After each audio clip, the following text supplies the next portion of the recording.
Welcome to Behavioral Health Today, a podcast brought to you by the Triad Network.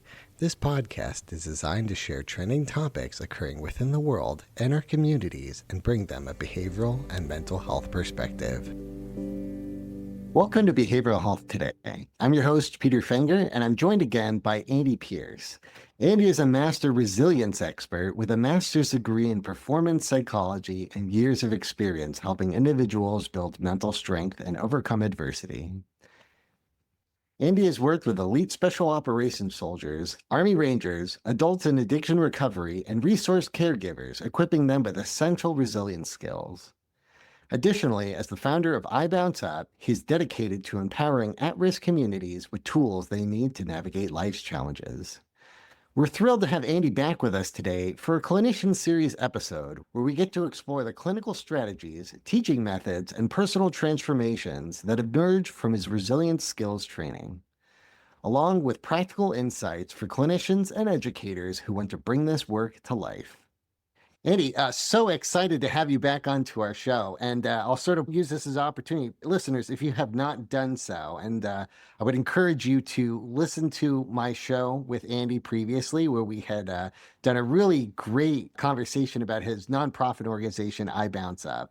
So Andy, as we begin, I want to ask you if you could share a little bit about how you found your way into this work, and specifically how you started working with the military on resiliency training.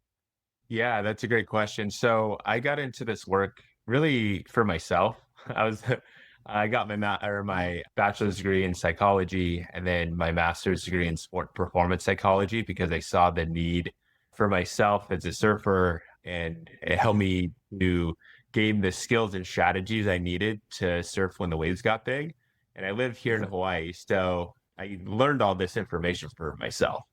And then I learned, hey, there's a job that will pay you to teach these things. And so I ended up getting into working with the military. My brother actually worked for the military at the time. And I've learned really fast that this population is extremely fun to work with. And so, yeah, I got into it for myself and then realized I could teach other people and get paid for it. I was like, oh, this is amazing. So it's been really fun. Yeah, that sounds like a great experience. Again, sometimes we kind of go in and we do the work ourselves and we find out that, teaching others is really where our hearts are at. Mm-hmm. Yeah, I think a lot of people get into the psych field, working on themselves, and then they realize, oh, I can help other people. I learn these same things that we so, desperately need. So it's been good. Yeah. So talking about the course and sort of your preparation around it, what do you hope that your students are walking away with? Yeah, so with the military, we just have several different types of courses. So we have like a 2-week course where it's 80 hours. We also will go to different units and we will do different specific trainings for their needs. And then we also have one-on-one type trainings. And so depending on what type of training it is, we prepare kind of differently, right? But the information is the same, basically the same information. And the foundation for everything we teach comes down to CBT. So cognitive behavioral therapy. And we have a skill called the ATC that's really been pretty valuable for us. And it stands for activating event, thought, outcome. So in other words, things happen to us that influence or trigger our thoughts, but our thoughts are what really drive our emotions and our reactions. So, yeah. Let's just sort of mine down and just focusing specifically on that 80-hour course. What sort of goes into preparing it? You guys sort of have like a model that you're working with? Yes, so we definitely do. And what it is we teach 6 different competencies, as we call them. Okay. And so there's self-awareness, self-regulation, optimism, mental agility, strengths of character, and connection. And so those are like the core pillars of what we teach. And then we have 14 different skills that we teach them throughout the week. So the first week, they are learning the information and doing practical exercises to remember all the information and to really dive into their own personal lives. And then into the later half of the second week, is where they do teach backs, where they have to reteach all this Oh, information. And so yeah. it's a challenge. People come in thinking it'll be easy sometimes, but they leave being like, oh my gosh, that was so much more than I thought it was. And then we also have a test at the end. Yeah, yeah, I can imagine. And I can imagine that the reteaching part of the course is really the part that reinforces a lot of the information, right? By the time they get to the test, they've already got it. Oh yeah. Oh yeah. It's amazing because yeah, the whole first week they're learning it, and then when they got to go and teach back a lot of this Mhm. information, they have to use the strategies that we had taught them before to help them the second week. So it's really a pretty cool Yeah, opportunity for them. For instance, if I learn about how my thoughts drive the emotions that I'm feeling, and I'm feeling really stressed about this teach back, it's like, well, okay, let's use your thoughts to help you create better thoughts that will right. relieve the stress, right? So it's Yeah, pretty cool. yeah. Yeah, the material itself is actually like reinforcing the work. Yep, exactly. Yeah. So Yeah, yeah. yeah. And I know in our last conversation we did talk a little bit about the six pillars, plugging that past episode. But I want to sort of Mhm. back up and I want to ask you, is there any prerequisite education or mindset that someone might have that helps them to do this work? So I wouldn't say that there's necessarily like an education prerequisite or anything like that. I think the most helpful is when, and I think anyone within the psychology field would understand this, is that when people come in with an open mind and wanting to make changes. And so when somebody has that type of mindset, that growth mindset, it makes a really big difference. So when people come in with that openness, that's when lives are really changed. So Yeah, that's awesome. That's awesome. So let's talk about the actual practice and the actual training and what that looks like in practice. How do you structure the training and what does the typical classroom look like? yeah, so in the 2-week course, we break it down by teaching about an hour block on each of there's 14 skills that we teach within the 2-week training. And so what we do is we break it down with an hour block of teaching the material, and then we give them about an hour to then go through practical exercises that help them to really dive into their own personal lives to help them recognize how the skill would be helpful in their daily life. And then we Okay. go to the next block of instruction for about an hour, and then about an hour for doing different practical exercises. And we go through so that with 14 skills, it takes about a week. It's 6 days of training, and then Mhm. 4 days of them doing their teach backs. So that's kind of the Yeah. structure for the 2-week course. But we do one-on-one courses as well, where Okay. a soldier will just come into our office and we'll sit down and just hash it out, find out what type of skills will help them best help their life depending on what they're going through. And then Yeah, a we little bit also more do, personal. yeah, oh yeah, those are really personal. And we're not therapists, and so we don't really do a lot of the like mirroring techniques that you would use in therapy, but we teach them strategies and skills to help them in their own personal life. And so a lot of it, I don't know, it doesn't feel like therapy, but at the end I think they leave kind of feeling like, oh, I got this because I can get through this challenge because I now have some skills to help me through. Yeah. Right. Yeah, I can imagine it's hard for folks to, be interested and want to do this work, but then leave without some sort of personal reflection. I mean, you had your own story of sort of going into psychology for yourself. I feel a lot of people are sort of on that similar path themselves, where they're kind of going into this work because they think it can benefit themselves as well as others. Oh, yeah. Yeah. We better be using it on ourselves, that's for sure. Yeah, right, right. Do you have a preference on which you might prefer in terms of like the work, the one-on-one, or maybe like the larger 2-week course? Yeah, so there's also a third that I haven't mentioned. That's like we'll go to a unit of, in between 10 to even up to a couple hundred people. And so those look a little different too, right? So if there's 10 people in a room, it's going to be different than if there's 200 in a room.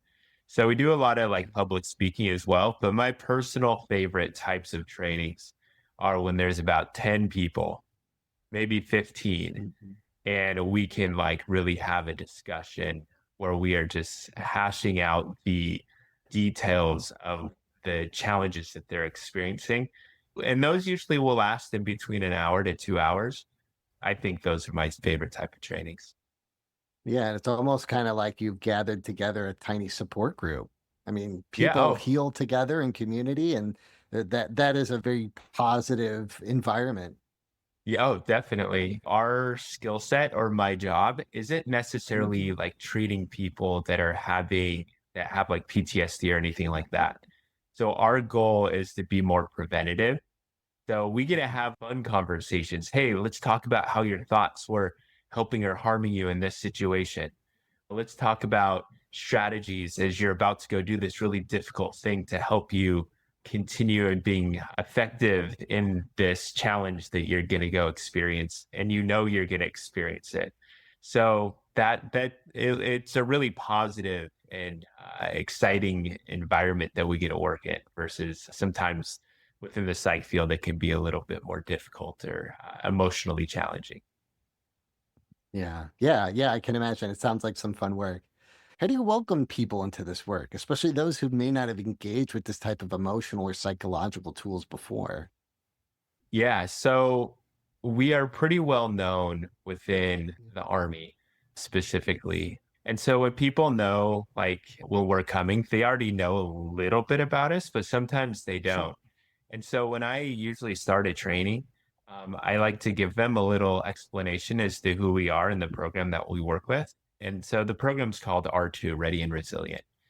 And so I give them a brief explanation of some of my background, a little bit about, where I'm coming from, and then some information about how we do the 2 week course, because a lot of soldiers know about that course.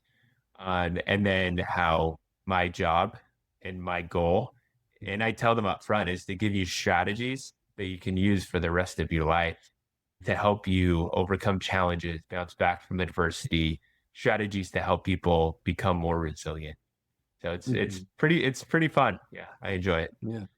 Yeah, yeah. And you've done a really nice job of sort of explaining the coursework already. But I'm curious about what are some of the key resiliency strategies that you're teaching? And are there any specific models that you're relying on most heavily? That's a great question because there's definitely some that we put a lot more attention on. I won't go through each and I'll just name them and then we'll talk about the ones that I tend to find the most effective. So Yeah, there's hunt the good stuff where you're looking for the good things in your life. ATC, event thought outcome. So this is where I discussed it earlier, but you're understand how our thoughts influence our emotions and reaction. Energy management, which has a lot to do with diaphragmatic breathing. Avoiding thinking traps, which there's 6 different thinking traps that people tend to fall into. For example, one is them, when we blame other people for the things that are happening in our lives. And then there's one that's the opposite, where it's like me, where these are skills that, or this is a strategy to help people recognize, like, oh, I tend to blame myself for a lot of the problems that are going on. So those are like kind of two opposite ends of the six. And then we also have problem solving, put it in perspective, which helps people when they're catastrophizing. We have mental games, which helps us create strategies. So in the military, they do a lot of really long rucks. And a ruck is when you have basically a big backpack on your back that can be weigh in between 25 to 110 pounds.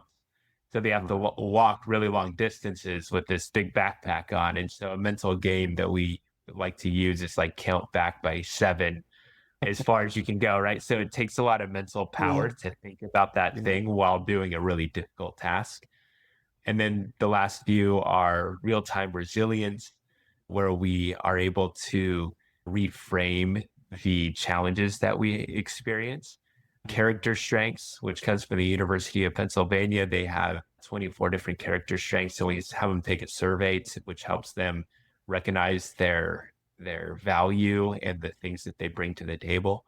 And then assertive communication, which helps with not being too passive or aggressive. Yeah. And then active constructive responding, which I talked quite a bit last time about that. There's 4 styles that people tend to respond to when people share good news with them, and Right. how only one way really helps them create connection. And so that's a great strategy for building connection. So anyways, those are, I know there's a lot there, but those are the Yeah. 14 skills that we go over and we teach. No, that is so good, and it's a really comprehensive look at all of this work. Again, I can only think of some of the strengths that folks are walking away with, as well as just like a real good understanding of themselves and sort of a stronger emotional intelligence of the others around them. So yeah, bravo on this comprehension of information. It sounds very powerful. Yeah, it really is. I've seen some really cool experiences teaching these skills to people where it makes a Yeah. big difference. Explain to me a little bit about how you guys are balancing sort of evidence-based practices with experiential or somatic learning in the program. I know you talked a little bit about how you guys are organizing the course based off lecture teaching and then sort of diving in a little bit in application into their own lives. But tell me a little bit about your approach. Yeah, so the curriculum that we teach is based all over every Army installation. So there's people that do what I do all over the world, really. And so this was developed by University of Pennsylvania, and they developed this whole curriculum, and they put a lot of time and effort into making sure that this program would be very, very effective. And each year, and it's proven correct that it really does work. I was also going to add that we do conduct surveys, and there's self-reporting surveys at almost every single training that we do to gather information and more evidence-based practices and all that good stuff. So We'll be right back after a word from our sponsor. Americans are increasingly concerned about mental health, with nearly 9 in 10 voters seeing it as a crisis. Mental Health First Aid provides crucial training to identify, understand, and respond to mental health and substance use challenges. Gain the skills and confidence to offer life-saving assistance. We offer courses for individuals, groups, and organizations of all sizes, including specialized training for veterans, law enforcement, EMS, and educators. Visit mentalhealthfirstaid.org or email hello@mentalhealthfirstaid.org to schedule your training and make a difference in your community.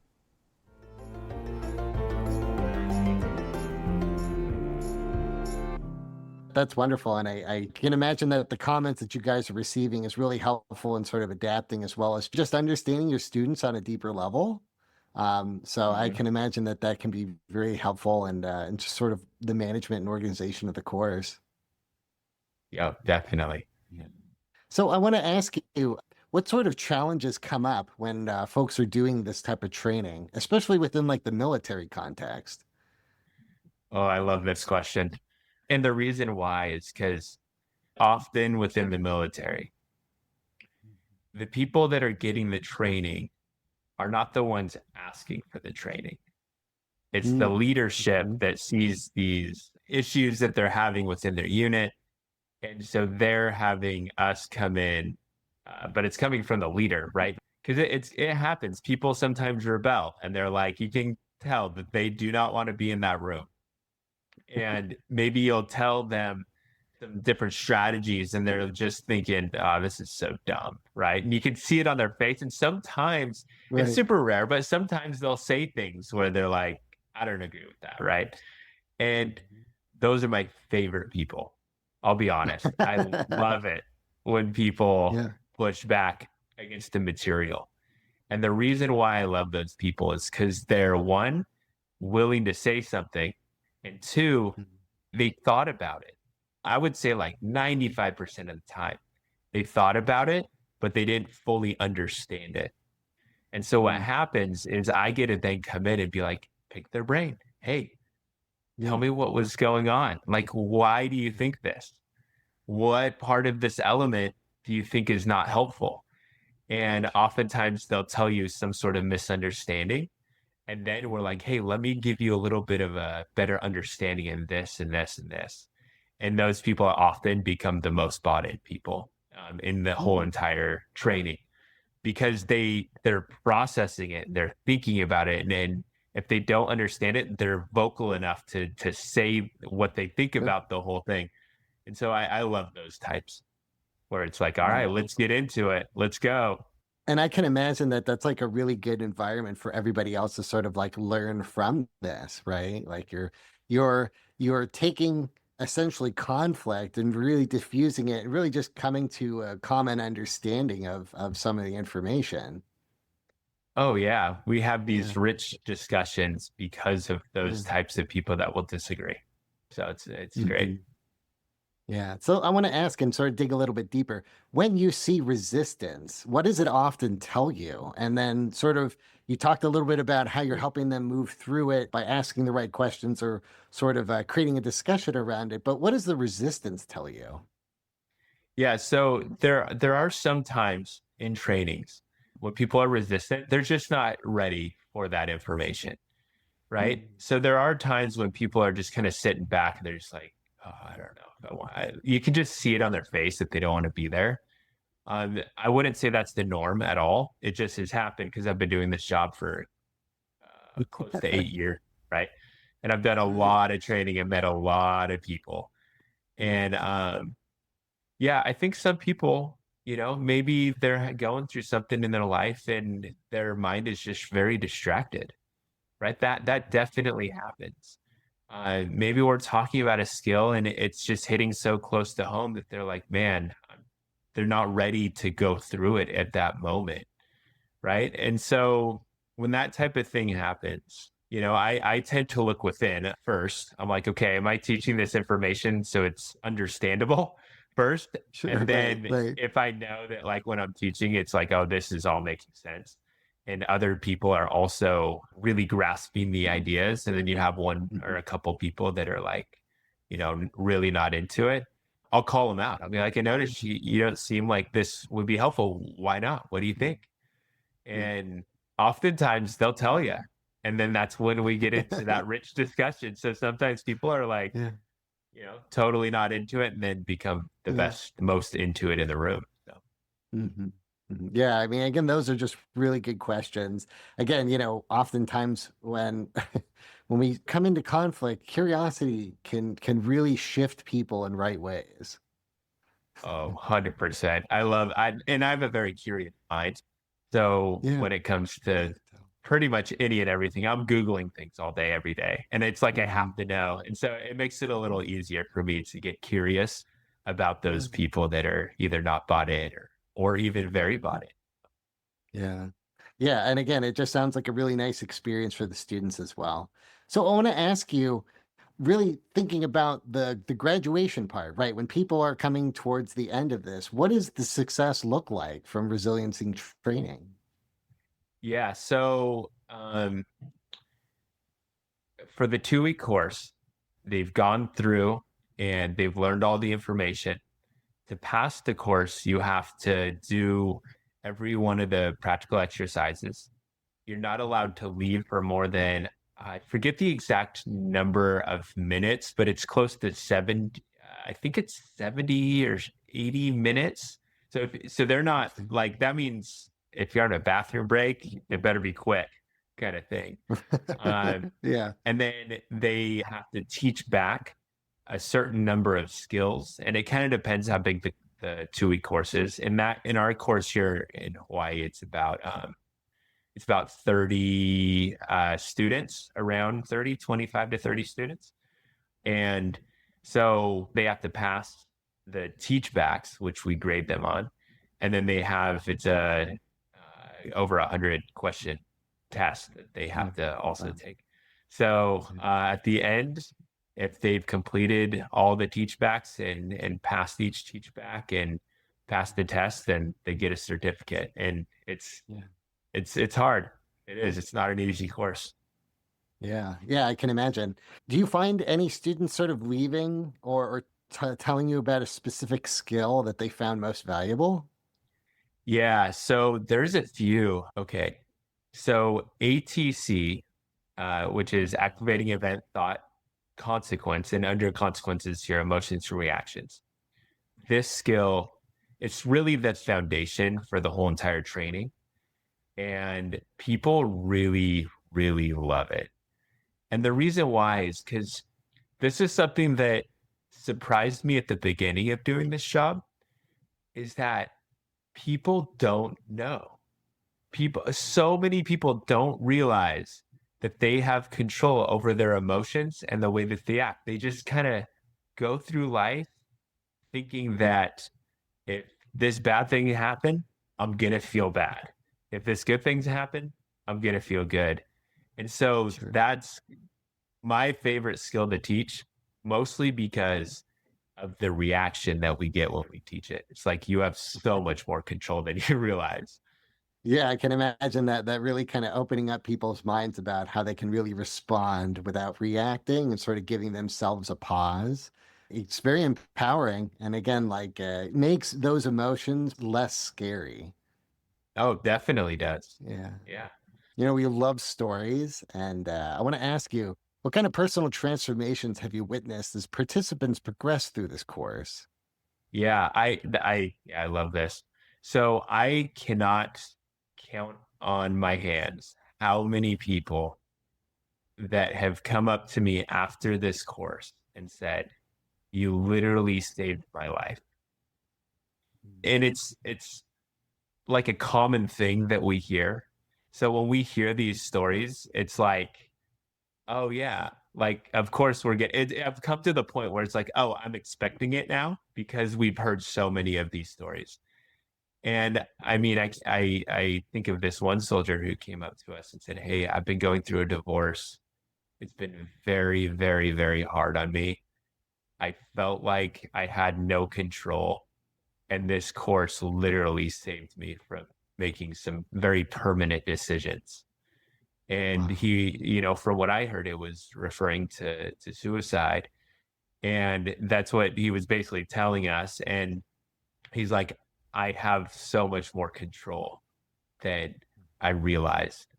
And this is what I needed. Then he went on to thank me and the team that runs this course. Because I don't run this course by myself. We have a Right. team of people that do it. And Mhm. just thanking us so much for this information that he's had no idea that he desperately needed. Yeah. But that story right there, we've heard countless times, which has Wow. been very, very cool. So Man, that is so cool. It's very interesting how life sort of works out in those. Like you sort of open up to the universe and like life sort of provides an answer. And it really sounds like you're touching people in really vulnerable people in some really great ways. yeah, the course makes people stretch, right? Mhm. So it's you Right. come into that course and a lot of people are thinking like, oh, it's not going to be that hard. And Sure. people leave being like, I've never opened up like this before, Mhm. about myself. Because you have these Right. people that are just, they keep it all in. And the course forces them to put it on paper. And Yeah. otherwise, you're not going to pass. Like you won't get through the course. Right. So it's like you're Right. forced. Right. Yeah. So it's cool. Yeah, and again, you talked a little bit about how leadership are sometimes the ones that are, sort of guiding this or sort of pushing people. And it kind of makes me reflect upon like the, military institution. A lot of folks are coming in, they don't really recognize how far they will be pushed. But, the leaders that are they're sort of orchestrating all of this and really trying to train these folks know how far a person can go. And they can sort of like push you, and you don't recognize how good you can become, how much of a better person you can become. But these people are like kind of go there, nudging you, trying to bring you along. And this is just another aspect of all of that. Like, sure, we can build really strong people that can carry packs for a long time. You're actually you can actually build really resilient people by the end of their training. Oh, definitely. That's something that we've learned is that research shows that resiliency or the ability to bounce back from adversity is very teachable.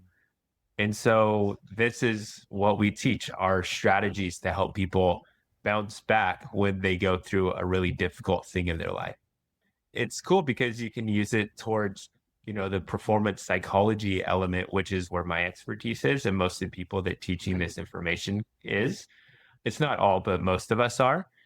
You can apply this towards trying to perform at your best to get through some really difficult school and you can apply it towards your life and your marital issues that you're having. So Right. Yeah. it's very diverse as to what type of situations you can apply the information to.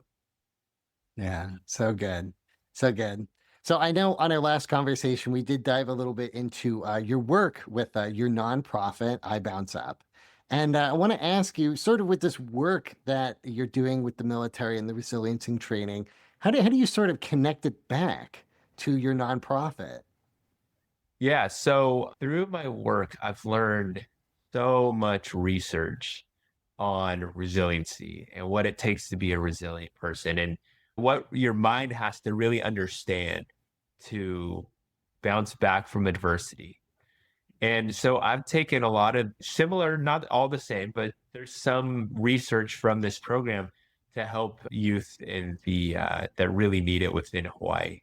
And I know I talked about this last time that I gained all this such valuable information, and I was like, I got to get back to Hawaii because Hawaii, it is beautiful, but there's a lot of people that are really struggling, and so that's one of the main reasons that we started the nonprofit. Was like, oh, I really want to give back. So, but yeah. Yeah. Yeah. Yeah. And I want to ask you and sort of another turn on this is how are you adapting maybe the strategies that you might have used or learned within the context of the military, but really adapting it to work with, civilians. You're talking about youth and underserved populations. How do you adapt that? Yeah, so the one of the more difficult parts that I learned was that with like at-risk youth or with people that are going through like civilian side of rehab centers, which we talk a lot at, is one of the most important components with them is the connection piece. So like in the army or working for the military, connection, I think it's definitely important for them to listen to you, but they see you as what we call a SME, subject matter expert. And so they Yes. kind of already see you as this person that has valuable information. Where when you go into a rehab center for youth, they're like, I know nothing about you. And I found, yeah, they're like, who is this person? And and so I found that connection is one of the most important elements for working with this population. And so we have to connect with them. And so we do, like when we go into a training with the youth, is that we talk about them for the first 10 minutes, right? Before we talk about a single thing that we're there to talk about, we talk about them and learn about them and conversate with them and connect with them. And then it's like once we feel that we have a connection, then we are able to, sprinkle in some of this information that is so valuable. And that's when they start listening, is once they feel connected to us. Yeah. Yeah, that's so good. And I know the work that you guys are doing is helping out those communities in big ways, but I know it ripples out into the communities in really right ways. Oh yeah.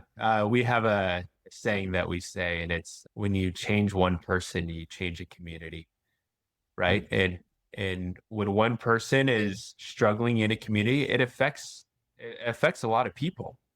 And when one person is able to change and become a stronger, more effective human, uh, it it goes back and influences a lot of other people. So I do believe that. Yeah, yeah. And I know you guys are doing some awesome work. We had a really great conversation last time. Really amazing work that you guys are doing with iBounceUp. Thank you. So I want to ask you, for clinicians that might be interested in doing this kind of work, what sort of skills do you think would be helpful? And maybe if you have any advice for early career practitioners that might be looking into this work.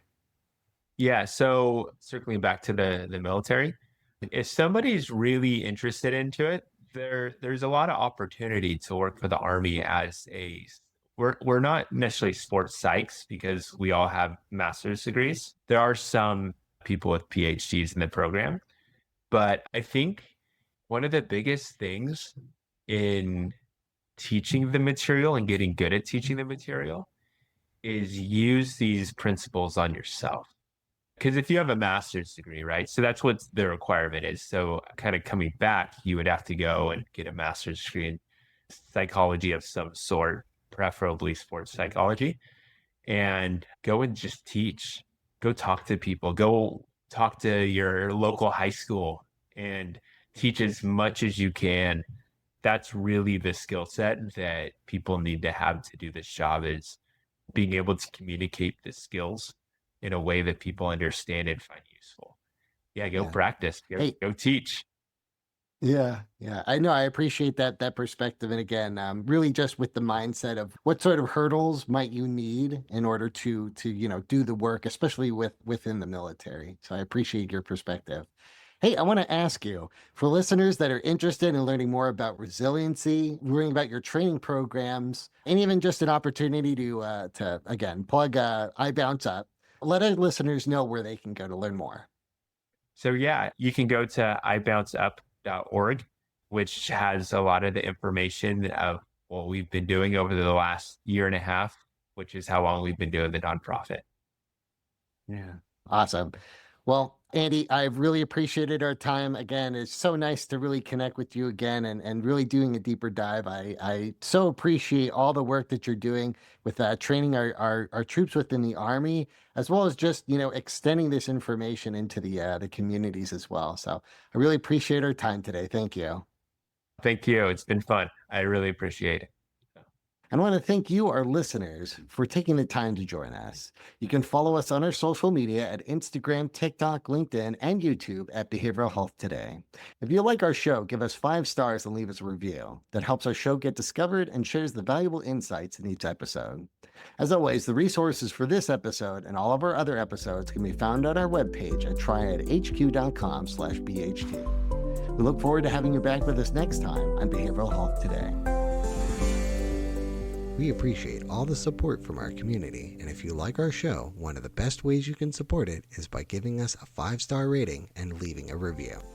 Behavioral Health Today is a podcast part of the Triad Behavioral Health Network, all rights reserved.